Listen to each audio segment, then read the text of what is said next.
আজকে থেকে আর একটা সিদ্ধান্ত নিয়ে কোরআনের মাহফিল থেকে বিদায় নেওয়া লাগবে। এই বাংলাদেশে যত রাজনৈতিক দল আছে, যে দলে কোরআন নেই, কোরআনের কর্মসূচি নেই, ওই দলের প্রতিষ্ঠাতা আমার বাবা হলেও আমি ওখানে নেই। এইটা ঠিক রাখবেন কারা দেখি? লিল্লাহে তাকবীর। এই আন্দাজ হাত তুলবেন না। দেখেন তো, হাত তোলেনি কে? দেখেন তো। বাবা চালিয়েছিল এ দেশটা অনেক দিন, আমরা দেখেছি, দুর্ভিক্ষ পর্যন্ত এসেছিল। আমি দেখি নাই, মুরব্বীরা দেখেছি। স্বামী চালিয়েছিল অনেকের, চালায়নি? কথা বলেন না কেন? চাচাও চালিয়েছে 9 বছর, যেভাবেই হোক। ভাবি চালিয়েছিল, আরে 15 বছর তো বউ চালিয়েছে। সবারটাই দেখা শেষ। কাঙ্ক্ষিত মানের শান্তি কারে বলে? দেখা তো দূরের কথা, শুনতেও পেলাম না। এখন শুধু দেখতে বাকি আছে আল্লাহর এই কোরআন দিয়ে দেশ চললে কেমন দেখা যায়। শুধু ঠিক আর চিল্লানো না, এইটা দিয়ে বাংলাদেশ চলবে, এটা কারা চান দেখি?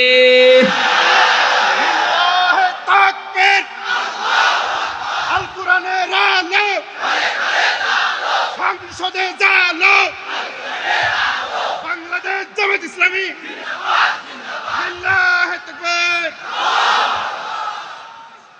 আলহামদুলিল্লাহ। এই কথা যারা এই সামিয়ানার নিচে বললেন, কথা ঠিক থাকবে তো? নাকি বিড়ি পেলে আবার উল্টিয়ে যাবেন? না। মানিত্তাবাল হুদা বিগাইরিল কোরআন আদাল্লাহুল্লাহ। তাফসীরুল কোরআন মাহফিল বাসগ্রাম বিশ্ববিদ্যালয় কলেজ ময়দানে এলাকাবাসী কর্তৃক আয়োজিত, ছাত্র সমাজ কর্তৃক প্রতিষ্ঠিত এ মহতি আয়োজনের সম্মানিত সভাপতি, সাবেক চেয়ারম্যান বাগলাট ইউনিয়ন পরিষদ, বিশিষ্ট আলেমে দ্বীন জনাব মাওলানা শামসুদ্দিন আহমেদ, আতালাল্লাহু উমরাহু ওয়া বারাকাল্লাহু ফি হায়াতি, বলেন আমিন। মাহফিলের প্রধান অতিথি শাইখুল মাশায়েখ, বাংলাদেশ জামাতে ইসলামী কুষ্টিয়া জেলা শাখার সম্মানিত আমির, বিশিষ্ট ইসলামী চিন্তাবিদ, শিক্ষাবিদ অধ্যাপক মাওলানা আবুল হাশেম দামাত বারকাতুহুমুল আলিয়া, বিশেষ অতিথি বাংলাদেশ জামাতে ইসলামী কুষ্টিয়া জেলা শাখার সম্মানিত সেক্রেটারি অধ্যাপক সোজাউদ্দিন জর্দার দামাত বারকাতুহুমুল আলিয়া। এ মাহফিলে উপস্থিত সম্মানিত ওলামা ইকরাম, সামনে বসা মুসলমান ভাইরা, পর্দার আড়ালের সম্মানিত মা এবং বোনেরা, প্রশাসনের ভাইরা, মনে হয় আর বলা লাগছে না, কারণ না হলেও এখন আর সমস্যা হচ্ছে না। তারপরেও যখন এসেছে বলি নাকি এসেছে না, দেখলাম তো আমার পেছনে প্রশাসনের ভাইরা, এরা যে ঝামেলায় আছে এখন তো আমরা দেখতে পাচ্ছি। আমার বাড়ির নিচতলায় এক পুলিশ ভাড়া থাকে, 5 তারিখের পর যে কোথায় গেছে আল্লাহ জানে আর ও জানে। দল মত জাতি বর্ণ ধর্ম নির্বিশেষে কোরআন শুনতে যারা এসেছেন, এটা এখন ইবাদত চলছে। এটা কি বলেন তো? ইবাদতে তো একটু কথা বলা যায়। নামাজ একটা ইবাদত না? বলেন না কেন? এই ফ্যান কয়েকটা আছে, গুনে নেওয়া যায়। নামাজের ভেতরে দিকে দিকে তাকানো যায়।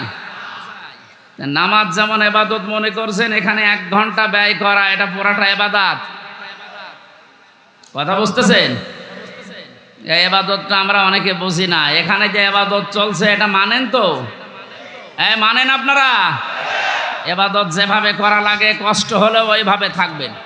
দাঁড়িয়ে আছেন থাকেন, বসে আছেন ওখানে বসেন। 1 ঘন্টা আমরা কোরআনে কারিমের, আপনি লিখে দিলেন তাফসীরুল কোরআন মাহফিল, তাফসীর আকারে কথা বলার চেষ্টা চালাবো ইনশাআল্লাহ। যিনি আমাদেরকে এই দিনের বেলায় হাজারো কাজ ছিল সব বাদ দিয়ে কোরআনে কারিম বোঝার জন্য সময় বের করে দিলেন, আলহামদুলিল্লাহ। তিরমিজি শরীফের হাদিস, নবীজি বলেন, মসজিদে নববীতে প্রবেশ করে দেখি বামে কিছু মানুষ আল্লাহর জিকির করছে, ডান দিকে তাকালাম, দেখলাম কিছু মানুষ আল্লাহর কোরআনে কারিম নিয়ে আলোচনা করছে। নবীজি বললেন, 2টা দল ভালো কাজে আছে, তবে সবচাইতে উত্তম কাজে আছে আল্লাহর কাছে তারা যারা কোরআনে কারিম নিয়ে ব্যস্ত আছে। এ মুহূর্তে আমার মালিক আমাকে নির্দেশ দিয়েছেন আমি যেন কোরআনে কারিমের এই জায়গায় শ্রোতা হিসাবে বসে তাদের আলোচনায় লিপ্ত হই। কুষ্টিয়াবাসী, আপনি খেয়াল করলেন কি বললাম? মুহাম্মাদুর রাসূলুল্লাহ সাল্লাল্লাহু আলাইহি ওয়াসাল্লাম উনি যদি এখন জীবিত থাকতেন আর এই কুষ্টিয়ার এই জেলার উপর দিয়ে হেঁটে যেতেন, এ বাঁশগ্রাম কলেজ ময়দানে কোরআনের আলোচনায় তিনিও শ্রোতা হয়ে আমাদের সাথে বসে পড়তেন। এটা হামজার কারণে, আবুল হাশেমের কারণে, কিসের কারণে বলেন তো? কোরআনের কারণে। যে জায়গায় নবী বসতেন ওই জায়গায় আমি আপনি এখন বসে আছি। কত দামি জায়গা এটা! আর একবার বলেন আলহামদুলিল্লাহ। আল্লাহ রাব্বুল আলামিন বলেন, লাইন শাকারতুম লাযিদান্নাকুম ওয়া লাইন কাফারতুম ইন্না আযাবি লাশাদীদ। আমি গতানুগতিক কথা বলি কম, যেটা বলছি বাস্তবের সাথে মিলাবেন। সূরা ইব্রাহিমের 7 নম্বর আয়াতের শেষের দিকে আছে 13 নম্বর পড়ার 15 নম্বর পৃষ্ঠার 7, 5 আর 5 নম্বর লাইনে আছে। আল্লাহ পাক বলেন, নবী শুকরিয়া যদি আদায় করেন আমি নিয়ামতকে জীবনে বাড়িয়ে দেব। শুধু বাড়িয়ে দেব এতটুকু কথা আল্লাহ বলে শেষ করে দিতে পারতেন। লামে তাকিদ নুনে সাকিলা, সুপারলেটিভ ডিগ্রি দিয়েছেন আল্লাহ। আল্লাহ এত বড় গ্যারান্টি শব্দ দিলেন যে অবশ্যই আমি আল্লাহ বাড়িয়ে দেব যদি নিয়ামতের শুকরিয়া আদায় করো। জন্মের পর থেকে বাক্যটা আমরা শুনছি, আল্লাহর এই আয়াতটা। আমরা মনে করি নিয়ামতের শুকরিয়া মানে টোটি পর্যন্ত খেয়ে একেবারে ঢেকর তুলে বলবো আলহামদুলিল্লাহ, হয়ে গেল নাকি? এটা তো শুকরিয়া আদায়ের একটা বাক্য মাত্র। কোন মানুষ যদি শুকরিয়া আদায় করতে চায় নিয়ামতের, এই আয়াতের তাফসিরে মুফাসসির লিখেছেন 3টা শর্ত তাকে মানা লাগবে।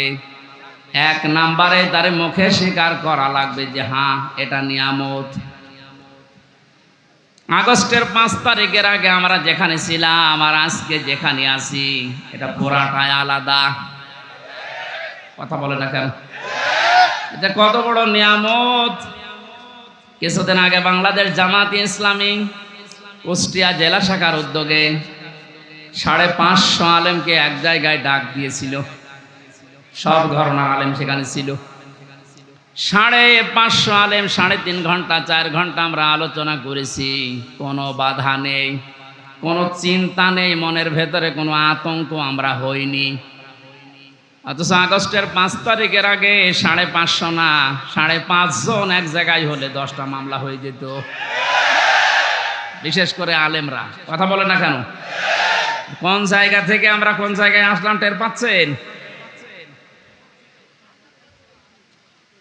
পরাধীন এবং স্বাধীন 2টা শব্দ। স্বাধীন দেশে বসবাস করেও আমরা অনেকেই এতদিন পরাধীন। এখন যেহেতু স্বাধীনতার কিছুটা সুখ পেয়েছি, এই জন্য নিয়ামত হিসাবে মনে করছি, আমরা স্বীকার করে নিলাম যে হ্যাঁ এ মুক্ত জীবন, এটা নিয়ামত। 2 নম্বর, আপনার মনের ভেতরে একটা আনন্দ লাগবে, যেটা আমার লাগছে। কিন্তু এদেশে সবার এই আনন্দ লাগছে না। 100 জনের 80 জন মানুষ আমরা এখন আনন্দিত, খালি 20 জন মানুষ বলছে আপা ঘাবড়াবেন না।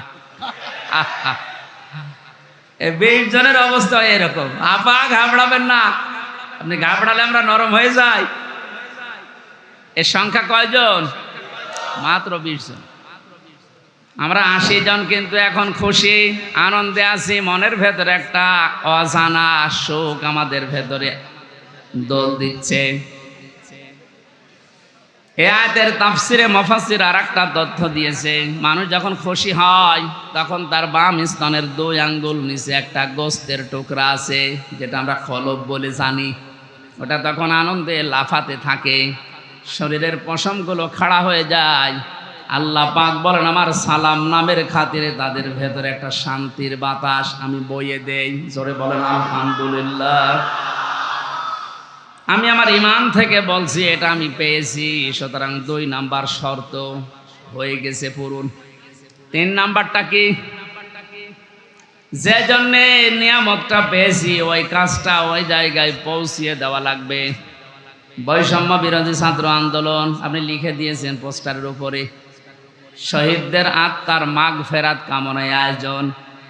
ওরা যে 9টা দাবি নিয়ে 1000-এর উপরে দেশে জীবন দিয়ে গেল, যে উদ্দেশ্য নিয়ে জীবন দিয়েছে ওই উদ্দেশ্যকে পূর্ণতায় পৌঁছাতে হলে আল্লাহর এই কালাম লাগবে। মান ক্বালা বিহি সাদাকা, যারা কোরআন দিয়ে কথা বলে এরা সত্য কথা বলে। আমান হাকামা বিহি আদালা, কোরআন দিয়ে যারা বিচার করে নবীজি বলেন এরাই ন্যায় বিচার কায়েম করতে পারে। 53 বছর কোরআনে কারিমের বিচার এদেশে এখনো পর্যন্ত আমরা দেখিনি। এই জন্য ন্যায় বিচার শুধু নামে শুনেছি, পাইনি। বিশেষ করে 16 বছরে কত মানুষ আমাদের সামনে এ বক্তব্য বহুবার দিয়েছে যে আমরা ন্যায় বিচার কায়েম করতে পেরেছি। এটা ডাহা মিথ্যা কথা। ন্যায় বিচার কায়েম করা সম্ভব তখন যখন কোরআনে কারিম এদেশের সংসদে চলবে। আর এটা তো সারাবে ধীরেন্দ্রনাথ দত্ত, এরকম মানুষ জীবনেও কোরআনে কারিমকে ওই জায়গায় নিতে চাইবে না। তার প্রমাণ সরঞ্জিন সেনগুপ্ত। এই লোকটা সংসদেই বলেছিল কোরআনের আইন এটা বর্বর আইন। কোন আয়াতের প্রেক্ষিতে? সূরা মায়দার 38 নম্বর আয়াত যখন সংসদে কে যেন বলেছিল, ওই সময় দেখলাম রিয়েক্ট করেছে, আস-সারিকু ওয়াস-সারিকাতু ফাকতাউ আইদিয়াহুমা জাযাম বিমা কাসাবা নাকালাম মিনাল্লাহ ইলা আখিরি আয়াত। আল্লাহ পাক বলেন চর পুরুষ হোক আর নারী হোক সাক্ষ্য প্রমাণে যদি ধরা পড়ে তাহলে তার হাত কেটে দাও, এটা দুনিয়ার শাস্তি। এই লোকটা এই আয়াতকে বর্বর আইন বলেছিল, কারণ হচ্ছে তার ওই যে কালো বিড়াল পাওয়ার পরও বলেছিল না হবে না। প্রমাণ করার জন্যে তদন্ত কমিটি গঠন করেন। প্রমাণ হয়েছে, হাতে নাতে ধরা পড়ার পরেও আবার কিসের দুর্নীতি দমন কমিশনের হাতে দেওয়া লাগবে, কিসের তদন্ত কমিটি গঠন করা লাগবে। জেনেছিল যে না, এ আইন যদি বাংলার সংসদে একবার কায়েম হয়ে যায় আমি গুপ্তর হাত থাকবে না। এজন্য গুপ্ত মার্কা যারা, তারা কোনোদিন চাইনি এ দেশে কোরআনের এই আইনটা সংসদে যাক। এটাকে বর্বর আইন বলে তারা যাদের হাত থাকার কথা না। কথা বলেন না কেন? এই জন্য যতদিন পর্যন্ত কোরআনে কারিমের এই নিয়ম নীতিগুলো সংসদে নিয়ে যেতে না পারবেন ততদিন শুধু ন্যায় বিচার মুখে শুনবেন, বাস্তবে পাবেন না। আমরা চাই কোরআনের আইনগুলো 56,000 বর্গ মাইলের দেশে 100 চালু হোক। আর ন্যায় বিচার কারে বলে আল্লাহ যেটা গ্যারান্টি দিয়েছে ওটা যেন আমরা দেখতে পাই। কথা বলেন ঠিক কিনা? কুষ্টিয়াবাসী নরম ভাষায় একটা কথা বলছি। 53 বছর তো আমরা অনেকে অনেক কিছু দেখলাম। রাজনীতি মনে না করে বাস্তবতার সাথে একটু মিলান তো। বাবা চালিয়েছিল এ দেশটা অনেক দিন, আমরা দেখেছি দুর্ভিক্ষ পর্যন্ত এসেছিল। আমি দেখি নাই, মুরব্বীরা দেখেছি। স্বামী চালিয়েছিল অনেকের, চালায়নি? কথা বলেন না কেন? চাচাও চালিয়েছে 9 বছর, যেভাবেই হোক। ভাবি চালিয়েছিল, আরে 15 বছর তো বউ চালিয়েছে।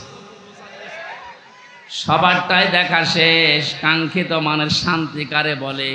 দেখা তো দূরের কথা, শুনতেও পেলাম না। এখন শুধু দেখতে বাকি আছে আল্লাহর এই কোরআন দিয়ে দেশ চললে কেমন দেখা যায়। শুধু ঠিক আর চিল্লানো না, এইটা দিয়ে বাংলাদেশ চলবে, এটা কারা চান দেখি? তাকবীর! আল কোরআনের আলো সংসদে জালো। বাংলাদেশ জামাত ইসলামী লিল্লাহি তাকবীর! আলহামদুলিল্লাহ। এই কথা যারা এই সামিয়ানার নিচে বললেন কথা ঠিক থাকবে তো, নাকি বিড়ি পেলে আবার উল্টিয়ে যাবেন? না। মানিত্তাবাল হুদা বিগাইরিল কোরআন আদাল্লাহুল্লাহ। নবীজি বলেছেন কোরআন যদি কাউকে পরিবর্তন করতে না পারে, আর কোরআন বাদ দিয়ে পৃথিবীর কোন জায়গায় যদি কেউ ভালো হওয়ার নিয়ত নিয়েও যায়, আল্লাহ নিজে তাকে দায়িত্ব নিয়ে গোমরা বানিয়ে দেয়। এই জেলাকে বহু ভালোবাসি, আমার মাতৃভূমি এই জেলা কুষ্টিয়া। খুব ভালো করে শোনেন কুষ্টিয়ার মানুষেরা, কোরআন যেখানে নেই ওখানে গেলে আপনাকে খারাপ বানাবে। হামজা বলেন আদাল্লাহুল্লাহ, আদাল্লাহ ইউদিল্লু বাবে ইফাল থেকে এসেছে। যদি নবী দল্লা ইয়াদিল্লু দিতেন তাহলে বাংলা অর্থ দাঁড়াতো যে আপনি নিজেই নিজেকে খারাপ বানিয়ে ফেলেছেন। বাবে ইফাল থেকে আসার কারণে শব্দের অর্থ দাঁড়িয়েছে আপনার হয়তো নিয়ত ভালো ছিল, কিন্তু এমন এমন জায়গায় গেছেন যেখানে কোরআন ছিল না। নিয়ত ভালো থাকার পরও কোরআন না থাকার কারণে আল্লাহ নিজে দায়িত্ব নিয়ে আপনাকে আরো খারাপ বানিয়ে দেবে। এর বাস্তব প্রমাণ কুষ্টিয়ার লালনের বাজার। হাজারো মানুষ বিভিন্ন জেলা থেকে আসে, এ জেলা থেকেও যায়। কি খারাপ নিয়তে যায় না? আপনি করে গেলাম লালমনিরহাট, নীলফামারী যারা আছে, বউ ছেলে মেয়ে বেটার বউ সব নিয়ে, কারো নিয়ত খারাপ না। জায়গা পাচ্ছে না, গরিব মানুষ বাঁশের মাথায় উঠে আসতেছে। কেন? আল্লাহর ওলি এখানে শুয়ে আছে। অথচ বাস্তবতা কি? এখানে কোরআনের নিয়ম নীতি চলে, যত শিরিক সব চলছে। এমনকি আমার যতটুকু বাস্তব দেখা, সারা দেশে কুড়িয়ে আপনি সেই কয়মন গাঁজা না পাবেন, এ মাজারে তার থেকে বেশি গাঁজা পাওয়া যায়। পুলিশ পাহারা দিয়ে আরো গাঁজা খাওয়ায়, খান। এই হচ্ছে আল্লাহর ওলির অবস্থা। এখানে কোরআনের কোনো নিয়ম নীতি নেই। সুতরাং আমরা দেখতে পাচ্ছি কি, মানুষ ভালো হওয়ার নিয়তে আসার পরও আগে বিড়ি খাইতো না, এখন বিড়ি খায়। আগে গাঁজা খাইতো না, এখন গাঁজা খায়। ওকে ভালো হয়েছে না খারাপ হয়েছে? ওকে খারাপ বানিয়েছে হামজা। কে বলেন? এ কথাটাই, হাদিসটা 100 ভাগ মানেন তো? হেদায়েত দেওয়ার একচ্ছত্র মালিকানা যেহেতু আল্লাহর, আর উনি জানিয়েছেন আদাল্লাহুল্লাহ, আমি নিজে তোকে খারাপ বানাবো। কুষ্টিয়াবাসী আমরা কোরআনের এই চোখ, হাদিসের চোখ লাগিয়ে দিয়ে যারা দেখতে পাচ্ছি, আজকে আপনাকে সতর্ক করার জন্য এসেছি।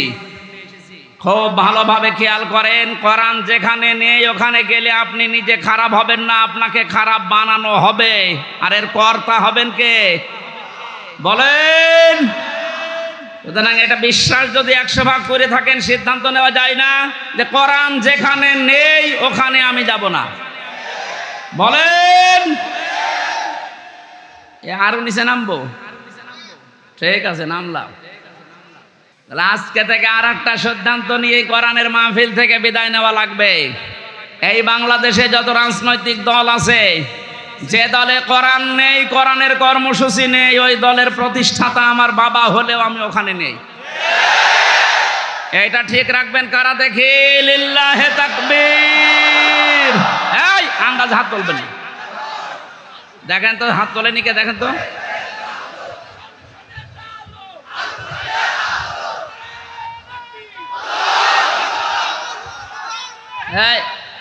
ঠিক আছে, যাক, ওয়াজ তো হয়ে গেছে, এবার মোনাজাত করে দিন। আর কি ওয়াজ করব? এর উপরে আর কোনো ওয়াজ আছে? এইটা যদি আমার মনে হয়, কালকে আমি চুয়াডাঙ্গায় ছিলাম শহরের পাশে, ওখানে মনে হয় NSI রিপোর্ট দিয়েছে যে 5 লাখ মানুষ ছিল। এত মানুষ হয়েছে, আমার জীবনে আমি অত মানুষ দেখি না এক জায়গায়। কালকে ওই জায়গায় যে হাত তুলেছে, আমার মনে হয় ওই মানুষগুলো যদি আগামী সময়ে এই কথাটা ঠিক রাখে যে যেখানে কোরআন নেই সেখানে আমি নেই, তাহলে এই দেশে আমার মনে হয় কয়েকটা দল বাদ দিয়ে বাকিগুলো সব আউট হয়ে যাওয়ার কথা। এই 5 লাখ মানুষ কালকে হাত তুলেছে, এর ভেতরে অন্তত যদি 1.5 লাখও ঠিক রাখে, তাও তো ওই আসনটা অন্তত কোরআনের হাতে চলে যায়। 1.5 লাখও ঠিক রাখবে না? দেখবেন বিড়ি আর বাকি জিনিস পেয়ে সব আল্লাহ রাস্তায় চলে গেছে। তা আমরা কুষ্টিয়ার মানুষ, আমরা চুয়াডাঙ্গা না, আমরা চরিত্র অত ঝামেলা নেই, আমরা ইনশাল্লাহ ঠিক রাখবো। বলেন।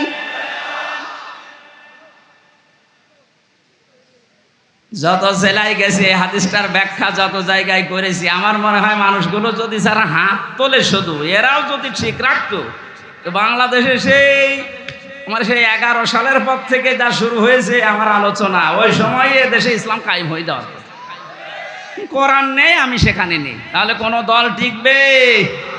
আগে দেখবেন যে কোরআনের কর্মসূচি এই দলের ভেতরে আছে কিনা। অনেক দলের ভেতরে আমরা কোরআন দেখতে পাই, কিন্তু কোরআনের আয়াত পড়ে চলে যায় বাইপাস কাটিয়ে অন্যদিকে।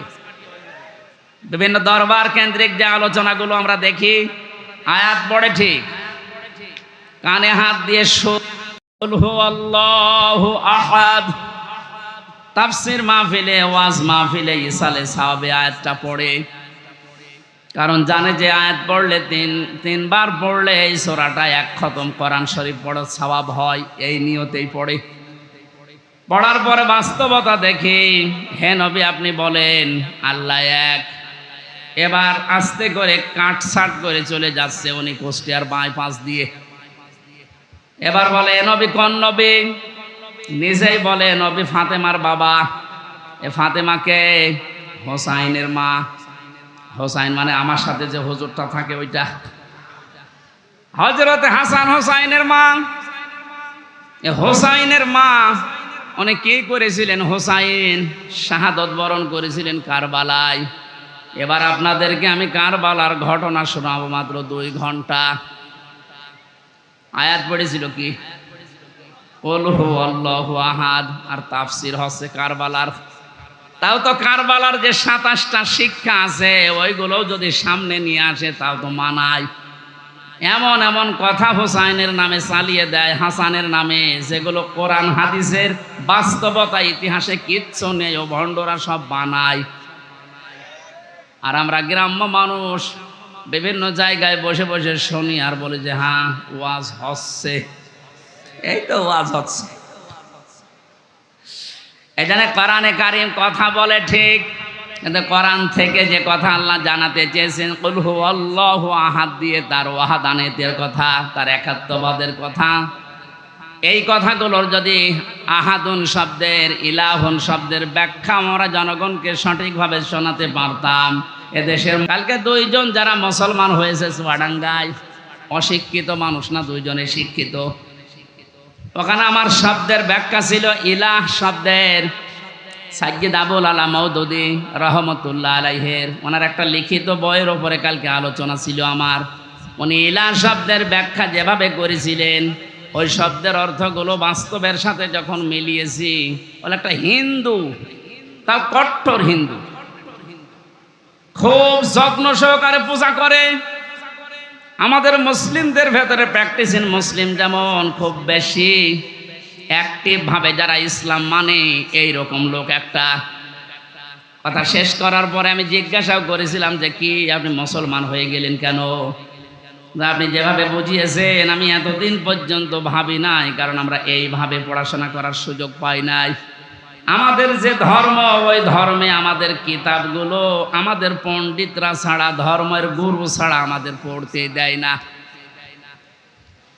ইলা শব্দের যে অসারতার ব্যাখ্যা দিয়েছিলেন যে পৃথিবীর বহু ইলা আছে, আন্দাজে ইলা দাবি করে থাকে, ওদের কোনো কর্মক্ষমতা, বাস্তবতা কিচ্ছু নেই। শেষ পর্যন্ত আমার বিবেকে নাড়া দিয়েছে, এই সত্যকে সত্য না মেনে মারা গেলে আমি নিজেকে ক্ষমা করতে পারবো না। দেন আপনি আমার ইসলামে দীক্ষিত করে দেন, জোরে বলেন সুবহানাল্লাহ। এই জন্য আমরা কোরআনে কারিম যেখানে নেই, আজকে থেকে আপনি সিদ্ধান্ত যখন নিয়েই ফেলেছেন যে অন্য কোনো জায়গায় আর যাবেন না, আজকের এই মাহফিল আমার মনে হয় যদি ঠিক রাখতে পারেন হাতটা, এই আলোচনা, এই আয়োজন সাকসেস। জোরে বলেন সুবহানাল্লাহ। দরুদ আর সালাম পাঠ করে আজকের তেলাওয়াতকৃত আয়াত, যদিও এটা একটা সম্ভাবনা, বাস্তবতা নিয়ে সামনে আল্লাহ আয়াতটা নাজিল করেছিলেন। সূরা কসসের 85, 84, 83, 84 এই আয়াতগুলো। এখানে আল্লাহ রাব্বুল আলামিন কিছু মানুষকে পরকালের যে ঘর আছে, যে বিশাল জীবন আমাদের সামনে পড়ে আছে আমাদের চোখ বন্ধ হওয়ার পর, এখানে মানুষের জন্য আল্লাহ যে ঘর তৈরি করবেন, কাদেরকে কাদেরকে এই ঘরগুলো আল্লাহ দেবেন তার বর্ণনা আল্লাহ দিয়েছেন এই আয়াতে। আমরা যেহেতু শুধু দুনিয়াদার না, আমাদের সামনে আরেকটা জগৎ আছে, এটা আমাদের বিশ্বাসে আছে না নেই? কুল্লু নাফসিন যায়িকাতুল মাউত ওয়া ইন্নামা তুওয়াফাউনা উজুরাকুম ইয়াওমাল কিয়ামাহ ফামান যুহজিহা আনিন নার ওয়া উদখিলাল জান্নাতা ফাকাদ ফাজ ওয়া মাল হায়াতুদ দুনিয়া ইল্লা মাতাউল গুরুর। কুষ্টিয়াবাসী, সূরা আলে ইমরানের 85 নাম্বার 185 নাম্বার আয়াতটার দিকে তাকান। আল্লাহ পাক বলেন, পৃথিবীর যা সৃষ্টি করেছি, জীবন যারে দিয়েছি তারে মরণ দেবই, সবাইকে একদিন মারা লাগবে। মারা যাওয়ার পরে দুনিয়ার জীবনে যে যা করেছে তার পারিশ্রমিক উজরত পুরস্কার আমি পরিপূর্ণ করে দেব। আমার তো মনে হয় একজন মানুষ যারা আল্লাহর প্রতি, পরকালের প্রতি বিশ্বাস হালকা পাতলাও আছে, এই মানুষের জীবনে আয়াতের দ্বারাই পরিবর্তন হয়ে যাওয়া সম্ভব। যে আমি যত কিছুই করি, কাল বাহানা যাই করি, আমার কিন্তু মরা লাগবে, এ বিশ্বাস মানুষের ভেতরে 100% তৈরি হলে ওর জীবন পরিচ্ছন্ন হতে আস্তে আস্তে সম্ভব। কারণ যে যা করছে এটা কিন্তু বাদ যাবে না। ফামাই ইয়ামাল মিসকালা দাররাতিন খায়রান ইয়ারা ওয়া মাই ইয়ামাল মিসকালা দাররাতিন শাররান ইয়ারা। কোন মানুষ যদি যাররা পরিমাণও ভালো মন্দ কাজ করে দুনিয়ায়, কিয়ামতের দিন সে পাবে কি পাবে? এর আগে যত তাফসীর আমি দেখেছি, পুরাতন ওল্ড তাফসীর, মুফাসসিরিন গ্রামে ইয়ারা শব্দের ব্যাখ্যায় দিয়েছেন যে কিয়ামতের দিন আপনাকে দেওয়া হবে, এতটুকুই শেষ। আধুনিক তাফসীর যারা বের করছেন, দেওয়া হবে এখানে লেখা নেই, ইয়ারা মানে চোখ দিয়ে দেখা। দুনিয়াতে আপনি ভালো মন্দ যাই করেন না কেন, যতটুকু করেন কিয়ামতের ময়দানে ওইটা আপনাকে ভিডিও ক্লিপ আকারে আল্লাহ দেখাবে। জোরে বলেন আল্লাহু আকবার। এটা যদি 100% কেউ বিশ্বাস করে, সে নিজের স্ত্রী বাদ দিয়ে কোনোদিন হোটেলে রাত কাটাবে? এদেশে কাটাচ্ছে না? কথা বলেন না কেন? 5 তারিখের পর থেকে আজকে এই 9 তারিখ, এই কয়েকদিনের ভেতরে আপনি দেখেছেন কি অবস্থা। যত যত বড় বড় মহারথী দেখতাম, ওদের চরিত্র দিয়ে এত নিচে নামতে পারে আমার বিশ্বাস ছিল না। বিশেষ করে দরবেশ তাহলে এত নিচে নামবে, অন্যের বউ ভাগিয়ে উল্টাপাল্টা কাজ চালিয়ে যাচ্ছে। দাড়ি কেটে নম হয়ে গেছে, তাহলে বোঝা যাচ্ছে ওরা দাড়ি, এটা আসল দাড়ি না, জনগণকে ধোঁকা দিয়ে বোকা বানিয়ে টাকা পয়সা আত্মসাৎ করার দাড়ি এইটা। অনেকে বিভিন্ন এরকম মেকি কাজ করে আমি দেখেছি। কুষ্টিয়া না হালসায় যেন ওই যে 12 সাল 11 সালের দিকে এক দোকানে তেল নিচ্ছে এক লোক, দেখলাম বারবার তেলে মাপে কম দেয়। ঘুরে এসে ওরে বললাম, চাচা আপনি একটা কাজ করলেন কেন? আপনি তো বারবার এভাবে তেল মেপে দেন, ওই লোকটা তো বসে নাই, একটু আলাপ হলা। তা আপনি এসে তো টের পান যে কি করলেন। কিছুক্ষণ আগে নামাজ পড়ে আসলেন, টুপি এখন আপনার মাথায় আছে, আর আপনি বারবার ওজনে কম দিচ্ছেন। নামাজ পড়ার এই হাল। পকেট থেকে একটা সাদা টুপি বের করে বলছে, বেশি বসো, এটা আমার তেল বেচা টুপি আর এটা নামাজ পড়া টুপি। আমার মনে হয় দোকানদার যা করেছিল এই 15 বছর পরে দরবেশ ঠিক এইটাই করেছে। কি বৃষ্টি হচ্ছে নাকি?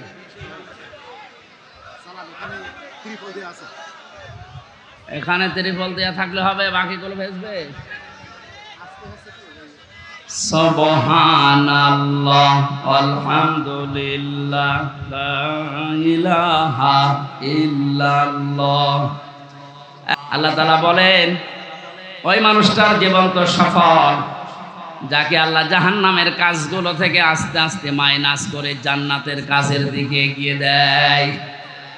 তাহলে আসল সফলতা এই আয়াত যেটা বলছে, আপনি যখন জাহান্নামের কাজগুলো, অন্যায় কাজগুলো আস্তে আস্তে ছেড়ে দিতে পারবেন, জান্নাতে যাওয়ার জন্য যে কাজগুলো দরকার ওই কাজের দিকে আস্তে আস্তে এগিয়ে যেতে পারবেন।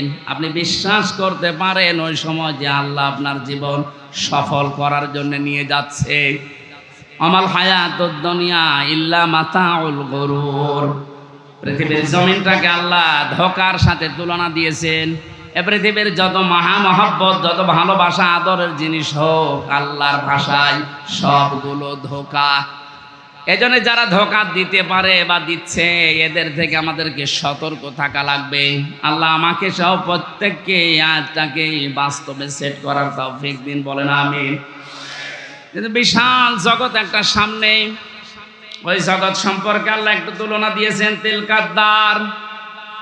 তিলকাদ্দারুল আখিরাতু নাজআলুহা লিল্লাযীনা লা ইউরিদুনা উলুওয়ান ফিল আরদি ওয়ালা ফাসাদা। আখিরাতের যে বিশাল জীবন তাদের সামনে পড়ে আছে, আমি আল্লাহ ওই জীবনে ঘর তৈরি করি তাদের জন্যে। নাজআলুহা লিল্লাযীনা লা ইউরিদুনা উলুওয়া। দুনিয়া যারা উলু প্রকাশ করে না, উলু মানে, উলু শব্দের শাব্দিক অর্থ হচ্ছে কি? হনুরে, হনুমান হয়ে গেছে। যেটা বাস্তবতায় 16 বছর আমরা দেখেছি। অনেকের পা মাটিতে পড়তো না, কি হনুরে, এই কথা বলেন না কেন? সুতরাং এই উলু যারা প্রকাশ করেছিলেন এতদিন, তাদের জীবন শেষ, তার দুনিয়াও শেষ, আখিরাতও শেষ। দুনিয়া শেষ হয়েছে, তার বাস্তব প্রমাণ এই কয়েকদিনে দেখতে পাচ্ছেন না? কত নিচে নামালে আল্লাহ এত অপমান করে মানুষকে। সুতরাং আমরা যারা এখন আছি, আয়াত থেকে শিক্ষা নেব, দুনিয়ার কোন জায়গায় যেন আমরা অহংকার প্রকাশ না করি। সে যে বিষয় হোক, সে বংশের অহংকার, পোশাকের অহংকার, এলেমের অহংকার, রাজনীতির অহংকার, পৃথিবীর জীবনে যত দিক আর বিভাগ আছে, কোন জায়গায় যেন আমি অহংকার প্রকাশ না করি। এটা মানা যাবে তো ইনশাআল্লাহ? যারা করেছিল তাদের সব আল্লাহ শেষ করে দিয়েছে। আখিরাতের ঘর তাদের জন্য নেই। সামনে যদি এরকম কেউ আসে, তারা যেন এটা থেকে শিক্ষা নেয়। উলুওয়ান ফিল আরদি, জমিনে যারা অহংকার করে, উলু করে, মানুষগুলোকে আল্লাহ আখিরাতের ঘর থেকে বঞ্চিত করে দেয়। বলেন নাউজুবিল্লাহ। যারা করেছিল তাদের থেকে যদি আপনি এখান থেকে শিক্ষা নিতে না পারেন, আপনাকেও শয়তান কিন্তু পেঁচিয়ে ধরবে, জড়িয়ে ধরবে, অ্যাক্টিভ ভাবে আবার নিয়ে আসার চেষ্টা চালাবে। আমাদের উচিত হচ্ছে আমরা দুনিয়াতে যাই কয়দিন আছি, আমরা উলু প্রকাশ করব না ইনশাআল্লাহ। ওয়ালা ফাসাদা, আল্লাহ বলেন 2 নম্বরে মানুষগুলো দুনিয়ার জীবনে বিশৃঙ্খলা সৃষ্টির চেষ্টা চালাবে না। এই আয়াতটাও বাস্তবে আজ মিলালাম। আগস্টের 5 তারিখ থেকে আজকের এই সেপ্টেম্বরের 9 তারিখ পর্যন্ত প্রায় 11টা বিশৃঙ্খলা তৈরির জন্য অনেকেই চেষ্টা চালিয়েছে, এখনো চলছে। যারা এগুলো করেছিলেন আপনারা থামবেন। আর কেউ যদি চেষ্টা চালান সামনে, আপনি ওখানে এখনই থামেন। দুনিয়া তো জীবন শেষ করে ফেললেন, আখিরাতের ঘর আপনি হারিয়ে ফেললেন। আপনার জন্য আমাদের আফসোস হয়। আমি সেদিন সেলাইদা বাজার মাঠ না কোন জায়গায় যেন বলেছিলাম, অনেকেই বলছে হুজুর ওদের মাফ করে দেন না। মাফ নাই, আমি করে দিলাম। কিন্তু আল্লাহ রাব্বুল আলামিনের কোরআনে কারীম জানিয়েছে, যারা জুলুম করেছেন পৃথিবীতে মানুষের উপরে, তারা কিন্তু হামজার মামলার আসামি না, তারা আল্লাহর মামলার আসামি। সূরা শুরার 42 নম্বর আয়াত, প্রথম অংশ, 25 নম্বর পারার 6 নম্বর পৃষ্ঠার 12-13 নম্বর লাইনে আছে, ইন্নামাস সাবিলু আলাল্লাযীনা ইয়াযলিমুনান নাস। অবশ্যই যারা মানুষ হয়ে মানুষের উপরে জুলুম করছে, করবে, এটা মোজারে, বর্তমান, ভবিষ্যৎ, প্রেজেন্ট, ফিউচার। এখন যারা জুলুম করছেন, 5 তারিখের পর থেকে জালেম বিদায় হওয়ার পরেও আমরা দেখলাম অনেকেই আবেগে বা নির্যাতনের শিকার হয়েছিলেন, এই কন্ট্রোল না করতে পেরে জুলুমের খাতায় নাম লিখিয়েছেন। এটা আপনি ঠিক করেননি, থামেন। ওরা জালেম হয়ে দুনিয়া আখিরাত সব নষ্ট করে ফেললো। আপনিও যদি ওদের পথ অবলম্বন করে নিজের দুনিয়া আখিরাত ধ্বংস করে ফেলেন, ওদের ভেতরে আমাদের ভেতরে পার্থক্য থাকলো কি বলেন? আমাদের উচিত হবে আমরা যেন কোনো মানুষের উপরে জুলুম না করি, কারণ জুলুম যে করে এটা এত ঘৃণিত শব্দ। আল্লাহ বলেন আমি নিজে তার নামে মামলা দায়ের করব। ব্যারিস্টার আরমান এবং আমান আজমি ভাই সহ যত মানুষ এখন আস্তে আস্তে জুলুমের শিকার থেকে বের হচ্ছে, এদের যে বর্ণনাগুলো, এ বর্ণনা শুনলে বোঝা যাচ্ছে তাদের উপরে জুলুম হয়নি। আস্তে বলেন। যারা এই জুলুমের সাথে জড়িত এখনো পর্যন্ত যদি এই সঠিকটা জানার পরেও, স্পষ্ট দেখার পরেও কেউ জালেমের সাফাই গায়, জালেমের পক্ষে অবলম্বন করে, জালেমকে ভালোবাসে, সাহায্য করে, সহযোগিতা করে, জালেমকে আবার চেষ্টা চালায় প্রতিষ্ঠিত করার, তিরমিজি শরীফের হাদিস অনুযায়ী নবীজি বলেন সে আমার উম্মত থেকে বের হয়ে যায়। এই জন্য আমরা যেন এরকম কিছু না করি, যেন ওর উম্মতি আমি থাকতে পারি না, দুনিয়া আমার শেষ, আখিরাতও যেন ধ্বংস হয়ে না যায়।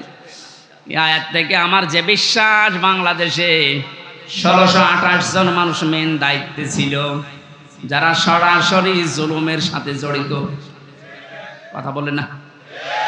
একেবারে উপর থেকে শুরু করে আমার ইউনিয়নের চেয়ারম্যান, আমার ইউনিয়ন বলা ঠিক হবে না, অন্য ইউনিয়ন বলি, কারণ এটা রেকর্ড হচ্ছে, সমস্যা হবে।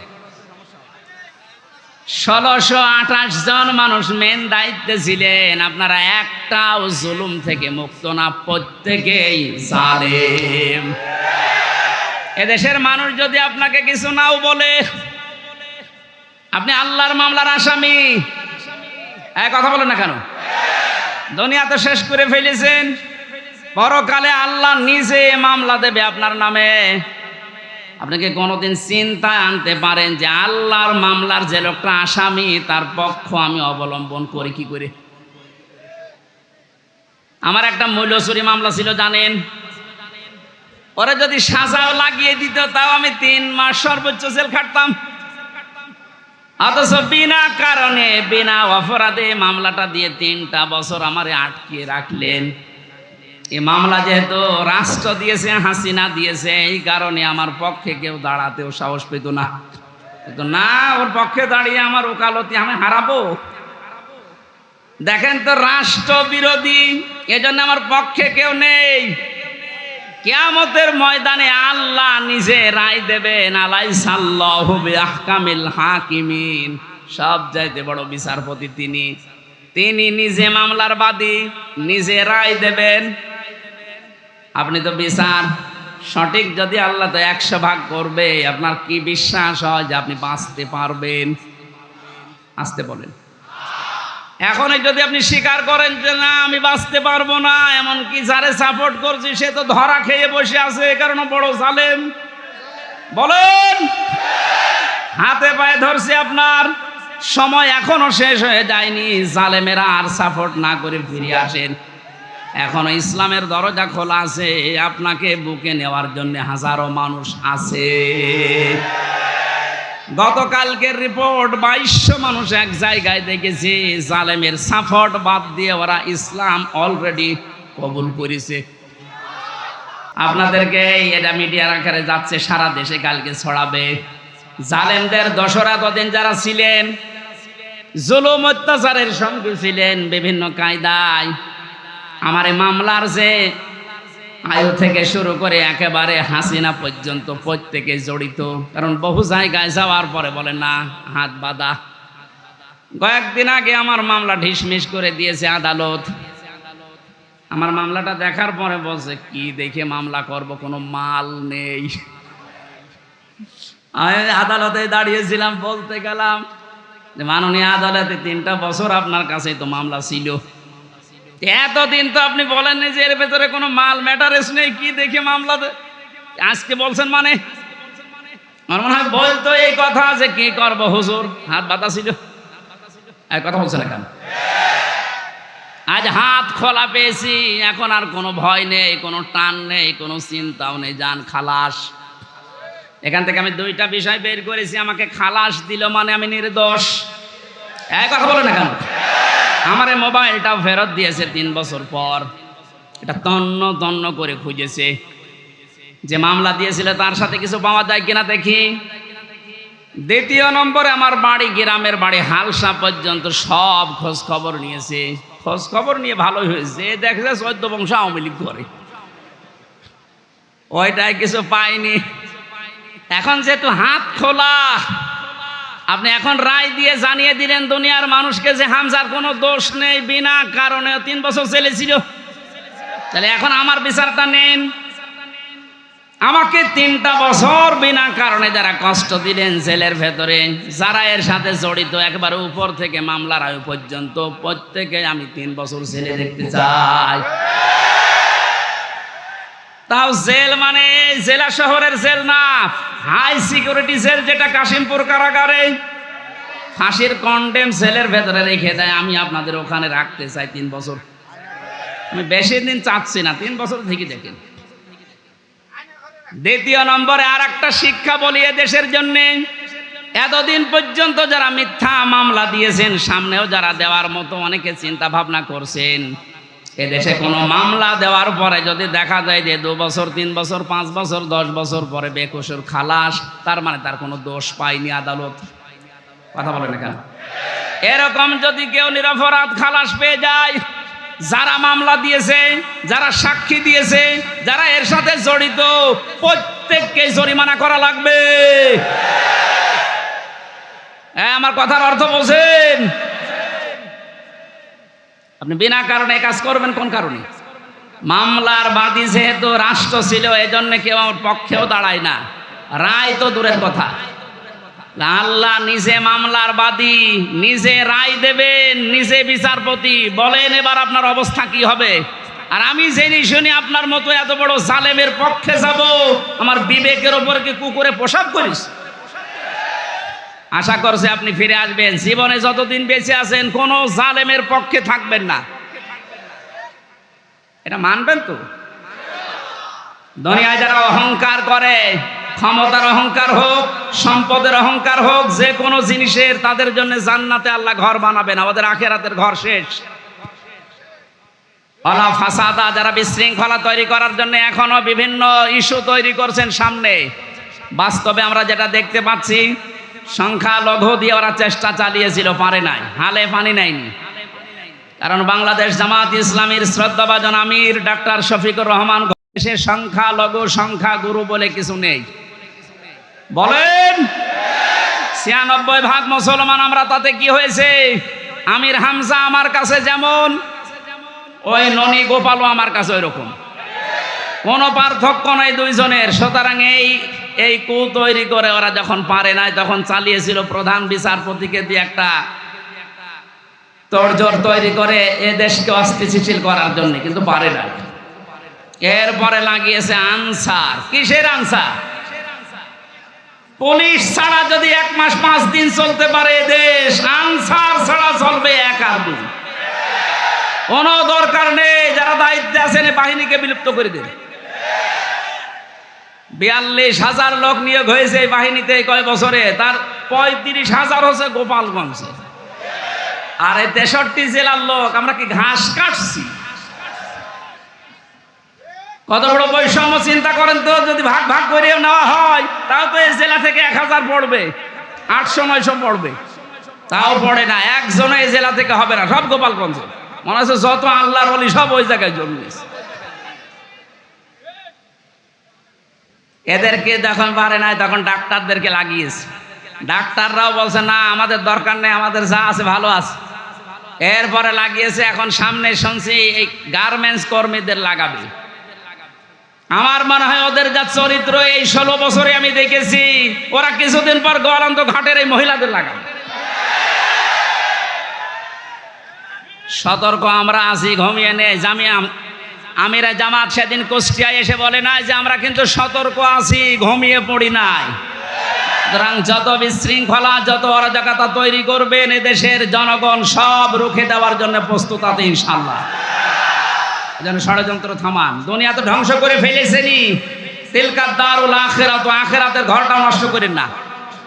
ওয়ালা ফাসাদা, দুনিয়ায় যারা বিশৃঙ্খলা তৈরি করার চেষ্টা করে, দেশটা তো ঠিক আস্তে আস্তে দাঁড়িয়ে যাচ্ছে, সময় দেন না কেন? আপনি নিজেকেও ধ্বংস, আল্লাহ আপনাকে যেন বাঁচান। না, হেদায়েত দেওয়ার মালিক আল্লাহ। আমরা দোয়া করতে পারি, দোয়া করছি, চেষ্টা চালাচ্ছি, আপনি যেন ফিরে আসেন। কারণ বহু জালেম অলরেডি ফিরে এসেছে, জালেমের দোসররা এখনো আস্তে আস্তে ফিরে আসার চিন্তা দেখছি নিচ্ছে। ওয়ারাইতান নাসা ইয়াদখুলুনা ফি দীনিল্লাহি আফওয়াজা। আল্লাহর সাহায্য যখন আসবে, বিজয় তখন আসবে। আমরা বিজয়ের প্রথম ধাপ দেখতে পাচ্ছি, দলে দলে পালে পালে মানুষ আজ ইসলামে আসতেছে। জোরে বলেন আল্লাহু আকবার। এ ধারা অব্যাহত থাকুক, কিছুদিন পরে দেখবে এ দেশে 100 ভাগের 51 ভাগ মানুষ যদি চায় যে রাষ্ট্র এই কোরআন দিয়ে চলুক, কোনো মহারতে আর বাধা দিয়ে ঠেকাতে পারবে না। আমরা ওইটাই দেখতে চাচ্ছি সামনে। কথা বলেন ঠিক কিনা? সম্মানিতা মা বোনেরা, কোনো জুজুর ভয় পাবেন না। আমিরে জামাত অলরেডি ঘোষণা দিয়েছে, মেয়েদেরকে জুজুর ভয় দেখিয়ে ইসলামী আন্দোলন একামতে দিন সম্পর্কে উল্টাপাল্টা ধারণা দেয় দেশের রাম আর বামরা। কি করেছে আপনার পক্ষে 13টা সংগঠন? নারী পক্ষ, নারী স্বাধীনতা আন্দোলন, নারী বিপ্লব পরিষদ, নারী মুক্তি পরিষদ, কত নাম দেখেন তো। কোন নারীর গ্যারান্টি আছে দেশে? ইসলামের হাতে দিয়ে দেখেন, আপনি গ্যারান্টি পাবেন ইনশাআল্লাহ। বলেন ইনশাআল্লাহ। আল-আকিবাতুল লিল মুত্তাকিন, যারা তাকওয়া অবলম্বন করে চলবে, যেখানে যেই জিনিস বসানো দরকার ওই জিনিস ওখানে বসাবে, এই মানুষগুলোর পরিণাম শুভ। আল্লাহ নিজে বলছেন আল-আকিবাতুল লিল মুত্তাকিন। এটা যেন আমরা চর্মচোখে এই শুভ পরিণাম দেখে মরতে পারি। আমিন।